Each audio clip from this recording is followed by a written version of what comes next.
չարիք, հիշի ասածներս, որևէ կերպով, որևէ ձևով, ինչ միջոցներ ուզում եք կիրառեք, բացարձակ նշանակություն չունի։ Դուք հեռանալու եք, հեռացվելու եք։ Եվ դա մեր երկրի ազատագրության գրավականը, երկրի շնչելու գրավականը, մեր պետության, մեր ժողովրդի։ Այլ տարբերակ չունես, կգնաս Թուրքիա,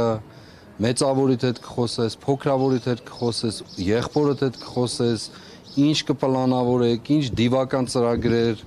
ինչ դավադրություն կհյուսեք մեր սեփական ժողովրդի հանդեպ, բացարձակ նշանակություն չունի։ Ինչ հրահանգներ կտակ այստեղ, այսքան ոստիկաններ լցված փողոցներում, ինչ են անում։ Ինչ են անում, ծառայում են, չարիքին են ծառայում, բառից բուն իմաստով, չարիքին են ծառայում եւ վստահ եմ, որ դժկամությամբ են ծառայում, ես պարզ ոստիկանական շարքերի մասին եմ ասում։ Իսկ եթե ղեկավար կազմում կան մարդիկ, որոնք այդպես ջանադիր կերպով նույն մտածում այդ չարիքի ծառայության գործի մեջ են, իրենք ուրացողների հետ բաժին ունեն ու հավասար են։ Հետևաբար Զարուհի ջան, հետևաբար ասում եմ, ոչ մի միջոց, ոչ մի տեսակի բացարձակ մեզ այս պայքարի ճանապարհից մի քայլ անգամ նահանջելու տրամադրություն չի ստեղծելու, ոչ էլ ազդելու է։